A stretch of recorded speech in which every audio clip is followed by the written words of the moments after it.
Hello guys, सम्पूर्णमा नमस्कार। आज चाहिँ हामी यहाँ तलतिर धान मार्न जाँदैछौँ। हाम्रो दिदीको धान मार्न आइरहेको छु। धानहरू यस्ता भइरहेछन्। हाम्रोतिर चाहिँ खेतहरू सबै काटिसकेका छन्। देख्न सक्नुहुन्छ धानहरू।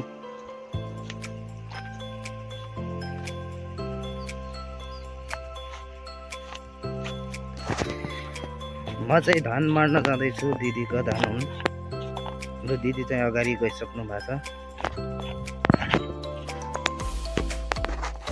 यता अगाडि चाहिँ हाम्रो कुन्यु छ, धानको कुन्यु, त्यसलाई चाहिँ मार्नलाई आइरहेको छु, धान निकाल्नलाई आइरहेको छु।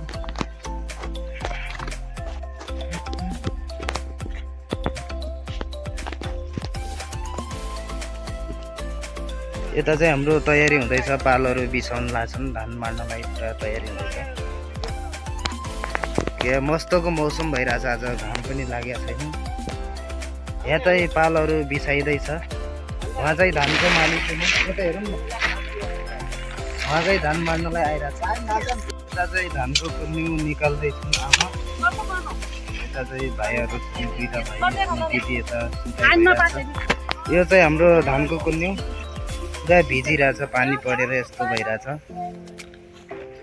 यता चाहिँ यो चाहिँ मेरो माइलो भाइ, यो कान्छो भाइ, यहाँ मुस्कान फेरि दिदी।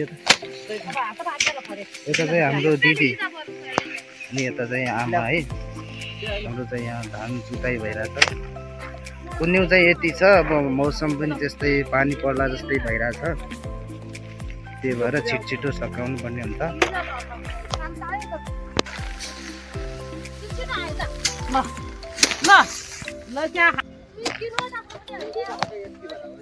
हाम्रो चाहिँ यहाँ कुन्यु सकिसक्यो। हेरेर धानको कुन्यु थियो, पुरा खतम भइसक्यो। यस्तो भइरहेछ यहाँ, सबै कुन्युहरू सकिसक्यो। यहाँ तलतिर पुरा खेतहरू हेर्न त तल खोलासम्म थिए, सबै काटेर माडेर सकिसक्यो। यहाँ चाहिँ माथि र एउटा खेत होला, यता त्यो चाहिँ बाँकी छ। हामी चाहिँ लागेको कुन्युहरू सकिएर पनि धानको एउटा कुन्युको सकिएर पराल फल्दैछौँ। यता चाहिँ साइडमा त्यत्रो पराल छ।